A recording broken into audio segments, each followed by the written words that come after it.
안녕하십니까. 한의학입문TV 강의를 맡은 한의사 이한영입니다. 반갑습니다.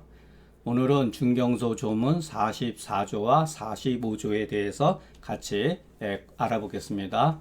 44조는 복령, 계지, 감초, 대조탕이라고 하는 그 유명한 처방이죠. 그러니까 고방을 하는 사람들한테는 굉장히 유명한 처방이지만 후세방을 하는 사람들은 저까지 거 평상시 익히 쓰는 약들이잖아요. 복령, 계지, 감초, 대추 얼마나 그 단순하고 평범한 약재겠습니까? 그러나 여기에는 이 처방이 가지고 있는 엄청난 그 응집력에 대해서 우리가 공부를 할 필요가 있습니다.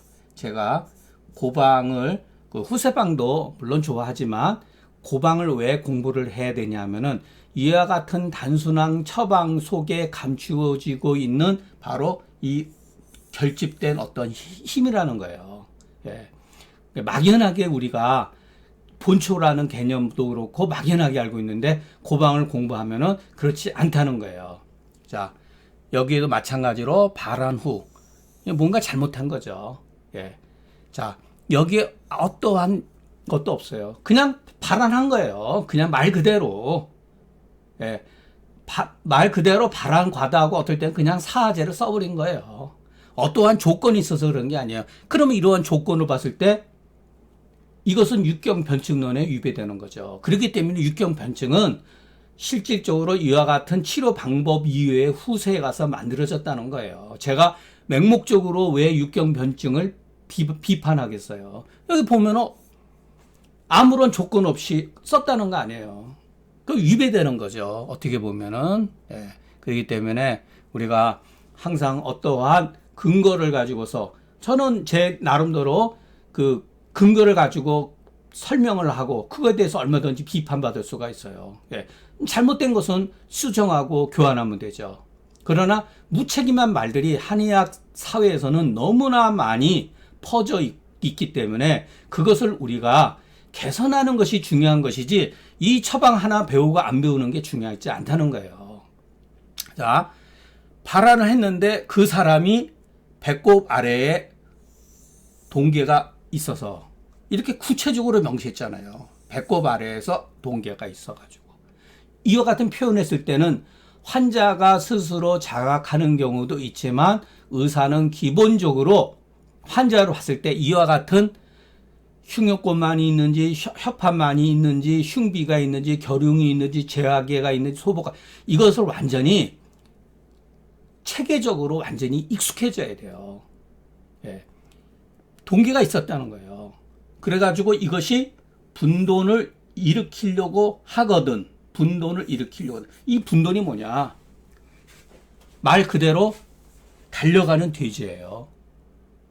왜 이와 같은 표현을 했을까? 옛날 사람들은 이 돼지가 굉장히 조급한 동물이래요. 조급하다. 조급을 이렇게 상징하는 거예요. 그런데 이와 같은 우리가 참 단순한 약들이잖아요. 이것으로서 이걸 치료한다는 거예요. 과연 이렇게 치료가 되는가? 의문점을 가질 수가 있죠. 해봐야죠. 일단은. 근데 모든 것에 이것이 적용되는 건 아니지만 이것은 기본이에요. 자, 그러면은 지금까지 제가 그 강의하면서 말씀드린 이 조문으로서 중경서 정문의 기준으로 해 봤을 때 이 조문이 완벽한 조문이냐 아니면 불비한 조문이냐라는 생각을 가질 필요가 있죠. 이거는 다소 미완의 조문이에요. 그 이유에 대해서 한번 알아보겠습니다. 자, 제하계와 분돈이라고 하는 것은 동의반복어예요. 제 입장에서 봤을 때는 똑같은 표현이에요. 자, 왜 그러냐면 그리고 특히 분돈이라고 하는 명칭을 기술한 이유는 앞서서 말한 조급증에 심한 것을 형용하기 위한 것이다.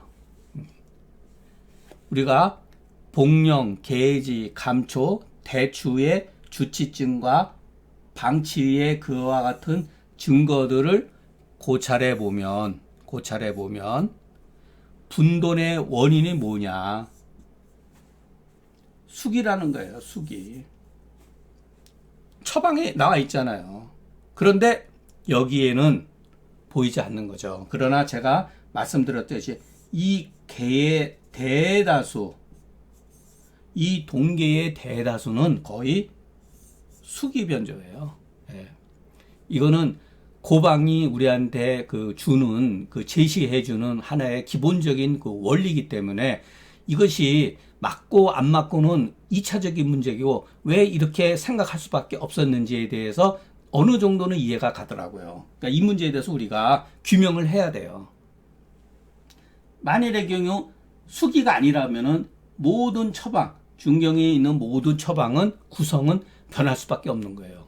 예. 그것은 상황에 따라 자기가 만들면 되는 거니까. 다만 여기에서 주어지는 이 분동과 제하계의 원인은 뭐냐? 수기상충이라는 거예요. 예. 계지탕에서도 어떻게 보면은 계지탕에서 백작약 빼고 복령이나 이런 게 들어갔잖아요. 백작약 빼고. 그러면은 우리가 계지탕 속에는 설사 제하계와 분돈증이 나타나지 않는다 하더라도 잠재적으로 어느 정도의 이와 같은 증상을 가지고 있다는 거예요. 계지탕 속에는. 그러니까 그 상황에 맞춰서 가감하면 되는 거죠. 이게 중경서가 가지고 있는 아주 멋진 학문이죠. 예. 자, 분도는 뭐냐? 수분 변조로 인해서 상충하면서 진동하는 현상이에요. 제가 말씀드렸죠. 우리 몸이 진동할까? 예, 저는 진동한다고 봐요. 예, 끊임없이 진동한다고 봐요. 예, 혈압이 올라가는 것도, 올라가는 것도 두통도 어떻게 보면 상충이면서 진동하는 거예요. 우리 몸이 떨린다는 거예요. 흔들린다는 거예요. 예. 이 조문이 앞서서 미비한 이유는 뭐겠어요? 병근은 기술한 반면에 일찍이 이 병근에 해당되는 병정을 기술하지 않았다. 조문에 없잖아요. 자, 처음 다시 돌아갈게요. 이렇게 제하계만 나타났지 이 제하계로 인해서 상충하고 진동하는 그와 같은 현상을 기술하지 않았다는 거예요. 자, 그렇기 때문에 우리가 상충하고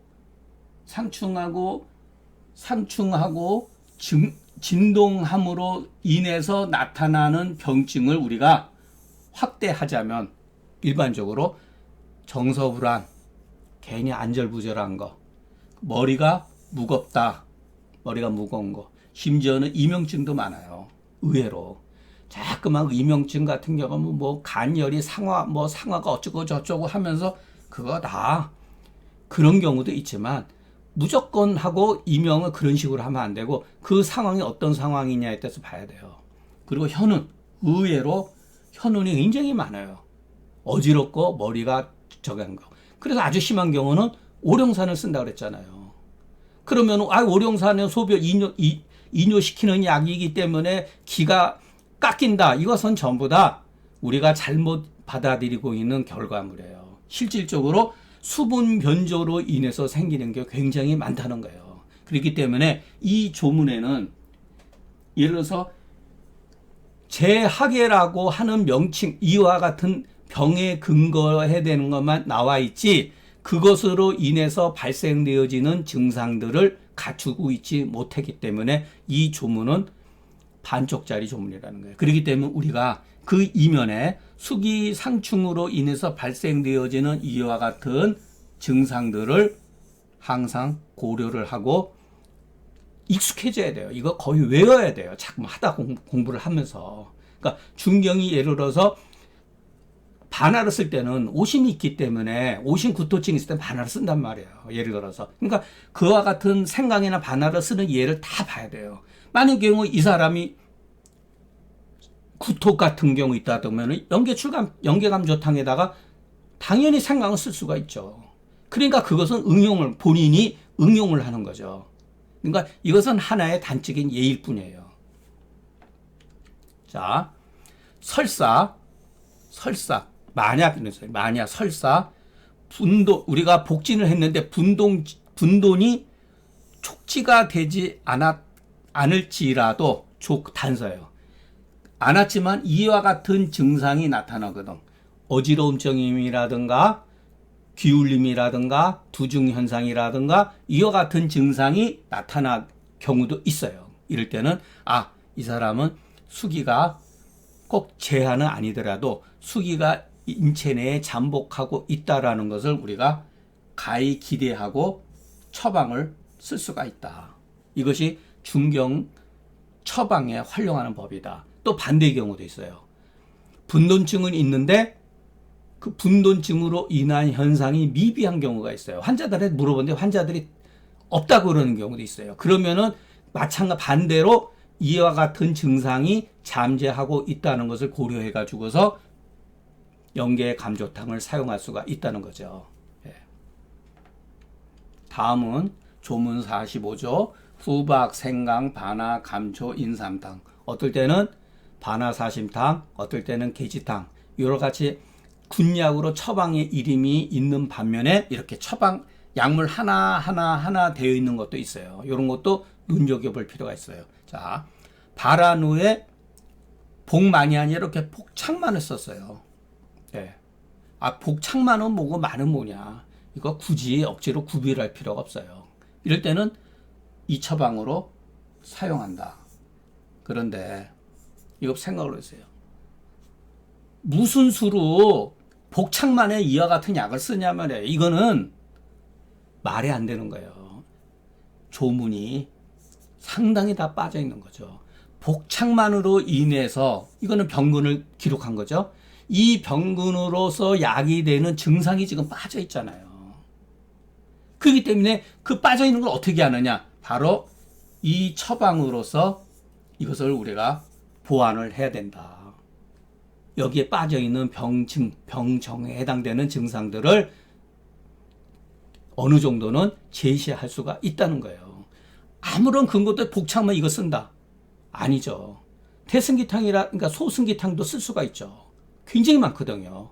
복창만에는. 심지어는 계치탕도 쓸 수가 있어요. 사약탕도 쓸 수가 있고. 근데 무슨 근거로 이렇게 쓰느냐. 조문이 빠져 있다. 이런 것을 억지로 해석하면 안 된다는 거예요. 그러니까 처방을 근거로 해서 그나마 우리가 증상을 짐작하는 것은 올바른 방법이다. 차선책으로서는 합당한 방법이다. 자, 그래서 이것을 교정을 했을 때 발한 후 애기 트림한다든가 어떤 사람의 트림하는 것도 우리가 눈여겨봐야 돼요. 괜히 트림하는 게 아니에요. 탄산증, 구역감, 심화비, 결정적으로 심화비는 있다고 봐야 돼요. 왜냐하면 반하인상 같은 게 있잖아요. 심지어는 생강도 있는데 위장장애잖아요.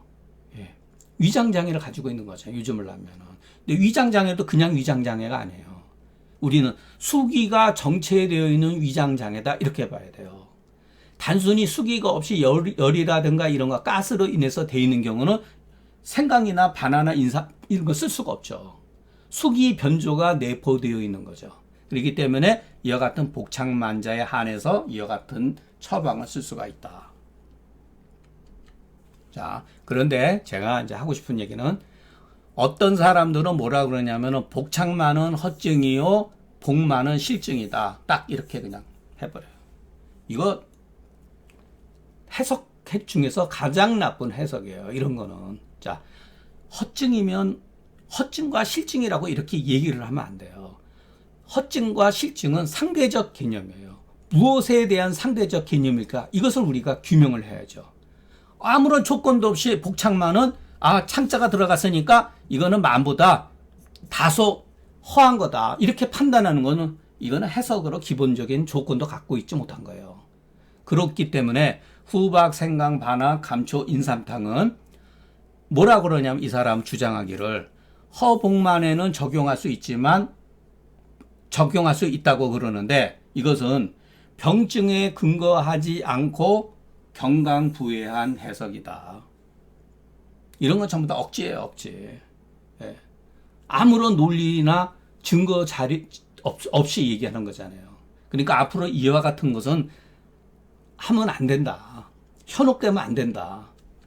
자, 보세요. 대승기탕의 복만은 우리가 대승기탕의 복만 중에 이거는 조열과 조시의 그 가스로 인해서 생겨진 현상이에요.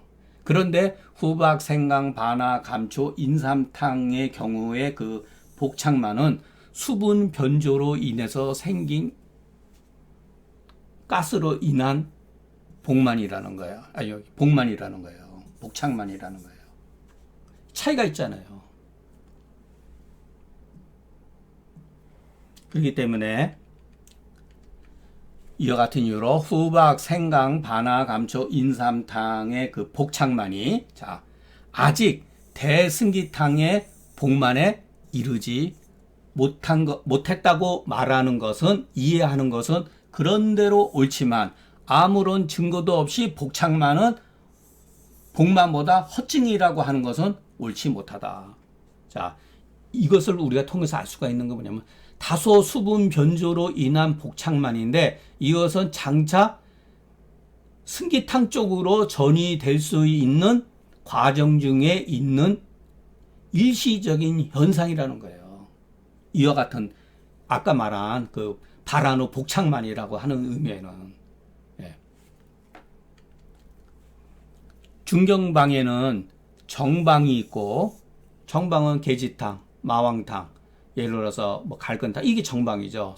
시호탕 이런 거. 가간방 계지가 뭐 작약 뭐 인삼탕, 계지거 작약 가계탕 뭐 이런 식으로 변방은 바로 이와 같은 거예요. 가간방은 앞에 그래도 군약이 있잖아요. 변방은 그냥 처방을 이렇게 나열해 놓은 거예요. 이와 같이. 이런 것은 뭐냐? 무엇을 뜻하느냐? 임기응변의 처방이다.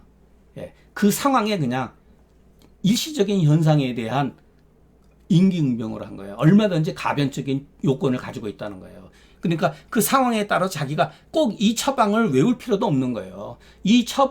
자기가 상황에 의해 가지고서 처방을 만들면 되는 거예요. 이게 중경의 가르침이죠. 그러니까 처방을 왜 외우려고 그러겠어요? 변화에 따라서 대처를 한다. 그런데 기본적으로 우리가 약물 하나하나에 대한 개념을 어느 정도 고방의 관점에서 맞춰야 된다는 거예요.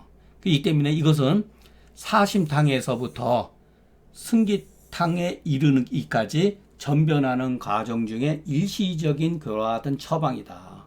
그러나 이것은 조문이 갖추어져 있지 않기 때문에 그 처방의 약물의 구성을 빗대어서 그것을 근거로 해서 이렇게 의라고 하는 것은 이렇게 그 뭐랄까 그 무엇에 이제 이렇게 대주해 본다 이런 뜻이에요. 대주해서 증상을 갖추면 앞서 말한 대로 트림이라든가 신물이 올라온다든가 구역감이 있다든가 심압이 이와 같은 조건을 갖추면서 심압이와 복창만 이 심압이는 결정적인 거죠.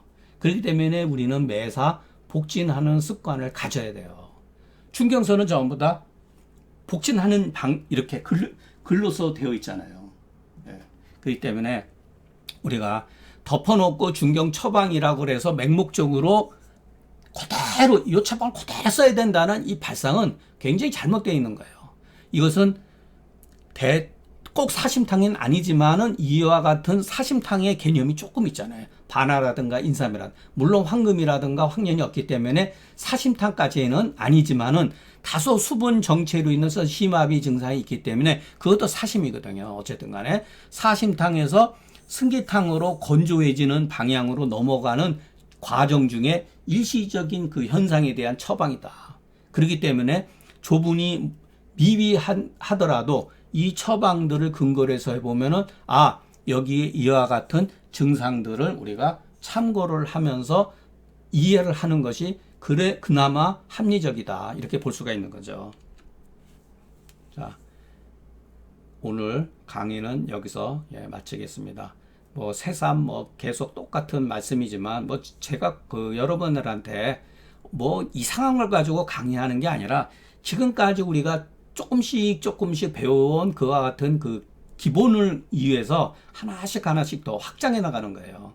그러니까 앞으로도 마찬가지예요. 제 글 쓰는 것도 마찬가지고 강의 내용도 거의 어떻게 보면 천편일률적으로 거의 유사하다고 봐야 돼요. 다만 여러분들한테 제가 이런 얘기를 계속 말씀드리는 거 뭐냐면은 익숙해져야 된다는 거예요. 익숙해져야 된다. 예. 조문에 대해서 익숙해져야 되고 처방에 대해서 익숙해져야 되고 왜 백복이 들어가고 왜 백출이 들어가고 이것이 이해를 할 때는 우리가 병증 환자들에 대해서 병증을 보는 데 있어서 굉장히 많이 도움을 된다. 그러면은 어떠한 문제가 또 생기느냐? 치료가 안 되는 것도 나와요. 그러면은 무조건 예를 들어서 분돈증이 있고 재하 동계가 있다 그래가지고서 연계출감탕이나 연계감초탕만 듣느냐? 그건 아니에요. 팔물탕도 잘 듣는 경우 있어요. 십전대보탕 같은 경우도 크게 보면은 잘 들을 수가 있어요. 체력이 막 고갈돼가지고 하면 나타나는 경우도 있어요. 그러니까 우리가 기본적으로 일단은 저와 같은 기본 방에 대해서 충실하면서 하다 보면은 이거에 대한 한계점을 느끼게 돼요. 우리가 어떠한 처방을 공부를 하면은 이 처방이 절대적인 것 같은데 쓰다 보면은 한계점을 느끼게 돼요. 그러면은 이 한계라고 하는 건 뭐냐면은 이거 우리가 알고 있는 세계와 또 다른 세계가 있다. 또 다른 세계가 있다라는 것을 이해를 하는 쪽으로 가다 보면은 이것들이 나중에 세월이 지나면서 쌓이다 보면은 나름대로 눈이 이렇게 한 단계 예를 들어서 업그레이드 될 수 있다고 봅니다. 그러니까 그러나 기본적으로 우리는 중경의 처방을 통해서 처방과 그 증상을 대조하면서 공부를 해야 된다. 이것은 가장 기본적인 거다. 언젠가는 그것이 힘을 발휘하는 날이 있다. 뭐 주제넘게 여러분들한테 그 강의한답시고 혹시 여러분들 기분 상하게 했는지 모르겠습니다. 경청해 주셔서 감사합니다.